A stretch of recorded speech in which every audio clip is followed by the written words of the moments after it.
बहस के नाम पर जिस तमाशे को हमारे यहाँ मान्यता मिल गई है उससे कितना नुकसान होता है इसको हमने 5 और 6 जून को देख लिया। आप सही सुन रहे हैं, 5 और 6 जून को जो तमाशा हुआ उसको हम सब ने उसकी बानगी देख ली। आज News+21 की बड़ी खबर में हम पैगंबर मोहम्मद को लेकर विवादित टिप्पणी के मामले में एक बार फिर आपसे बात करेंगे। कुछ दिन पहले भाजपा की पूर्व प्रवक्ता नुपुर शर्मा ने एक निजी समाचार चैनल पर बहस के दौरान पैगंबर मोहम्मद पर टिप्पणी कर दी, जिसके बाद बवाल हो गया। दिल्ली भाजपा से अब निष्कासित नवीन जिंदल के एक ट्वीट ने इस माहौल को और खराब कर दिया। बढ़ते बढ़ते बात अरब मुल्कों तक पहुंच गई, जिन्होंने नुपुर और नवीन की बातों पर सख्त आपत्ति जताई। नमस्कार, News+21 में आप सभी का स्वागत है। मैं हूं आपके साथ अविनाश दुबे। कतर, कुवैत और ईरान से शुरू हुआ सिलसिला सऊदी अरब, बहरीन, इंडोनेशिया और जॉर्डन जैसे मुल्कों तक पहुंचा था। बाद में इस लिस्ट में भारत के बेहद करीबी मुल्क माने जाने वाले संयुक्त अरब अमीरात और मालदीव तक शामिल हो गए। संयुक्त अरब अमीरात यानी यूएई से भारत के संबंध सिर्फ नाम के घनिष्ठ नहीं है। दोनों देशों के बीच इतने राजनयिक दौरे इसलिए होते हैं क्योंकि यूएई भारत का तीसरा सबसे बड़ा व्यापार सहयोगी देश है। भारत दूसरे नंबर पर सबसे ज्यादा आयात और निर्यात यूएई के साथ ही करता है और वहां 30 लाख से भी ज्यादा भारतीय काम करते हैं। यूएई की तरह ही मालदीव ने भी विवादित टिप्पणी का विरोध तो किया ही, लेकिन साथ में भारत सरकार द्वारा टिप्पणी की निंदा और भाजपा द्वारा अपने नेताओं पर ही कार्रवाई का स्वागत किया। 8 जून तक आते आते राजनयिक हलचल थमने लगी। जिन देशों को आपत्ति लेनी थी उन्होंने ले ली और इनमें से जिन देशों तक भारत सरकार को अपनी बात पहुंचानी थी आधिकारिक बयानों के माध्यम से पहुंचा दी गई।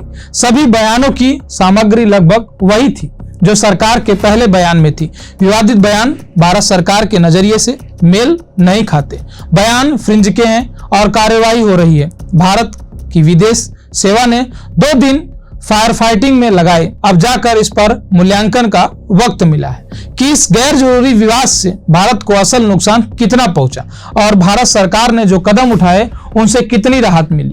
ये जानना इसलिए जरूरी है क्योंकि खाड़ी के देशों के साथ भारत के संबंध आज जहां पहुंचे हैं उसके पीछे अलग अलग दौर की सरकारों ने बहुत मेहनत की। नेताओं और अफसरों दोनों ने असंख्य दौरे किए हैं, बैठकें की हैं, कभी प्रकट तो कभी परोक्ष तरीके से आपसी समझौता पैदा किए। इसी मेहनत का फल था कि कश्मीर हो या सीएए, खाड़ी के देश हमेशा भारत के साथ खड़े होते हैं।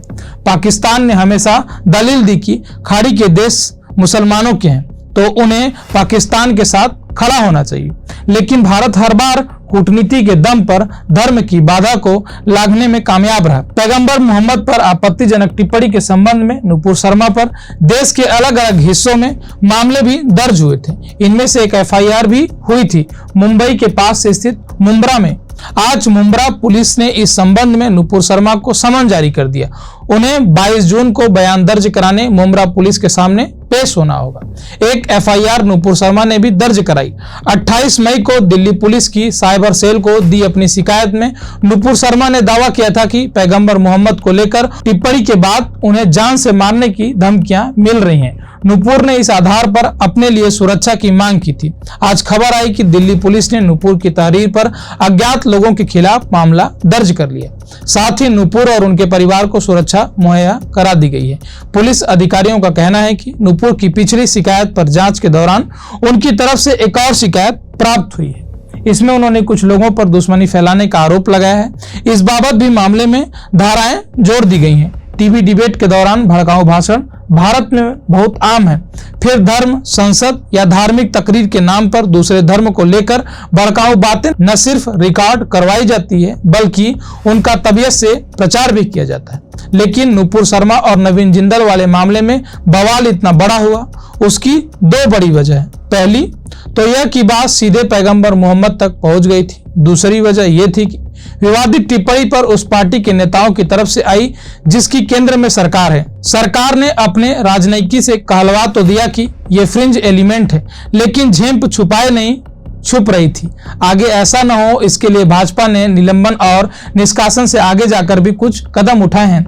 दैनिक भास्कर पर सुजीत ठाकुर की रिपोर्ट के मुताबिक भाजपा ने धार्मिक भावनाएं आहत करने वाले नेताओं की एक लिस्ट बनाई है और इनमें से 27 को हिदायत भी दी है। सुजीत ने अपनी खबर में लिखा कि आईटी विशेषज्ञों को लगाकर पार्टी ने अपने नेताओं की पिछले 8 साल के बयानों को खंगाला है। करीब 5200 बयान ऐसे मिले हैं जो गैर जरूरी थे। 2700 बयानों के शब्दों को संवेदनशील माना गया है। नुपुर को मिल रही धमकियां, इस विषय से आगे बढ़ने से पहले हम एक बात और दर्ज कराना चाहते हैं। बीते 2 दिनों में ऐसे बयानों की बाढ़ आ गई है जिनमें बार बार यह धमकी दी जा रही है कि जो हसन कमलेश तिवारी का हुआ वही नुपुर शर्मा का भी होगा। अक्टूबर 2019 में कमलेश तिवारी की हत्या हो गई थी और इसके पीछे कथित रूप से पैगंबर मोहम्मद को लेकर उनकी 2015 वाली टिप्पणी भी थी। नुपुर शर्मा की टिप्पणी को लेकर जिन्हें आपत्ति है उन्हें अपनी आपत्ति दर्ज कराने का हक है। जो कार्यवाही चाहते हैं वो इसके लिए कानून का सहारा भी ले सकते हैं, लेकिन जान से मारने की धमकी देना या फिर इसके लिए किसी और को उकसाना ये विरोध दर्ज करने का तरीका नहीं है। पुलिस को चाहिए कि ऐसे लोगों की पहचान कर इन पर सख्त कार्यवाही करे, क्योंकि इंसान के जीवन की कीमत धार्मिक मान्यता से ज्यादा थी और रहेगी भी। रही बात इंसान से हुई गलती के हिसाब की, तो उसके लिए कानून है साहब।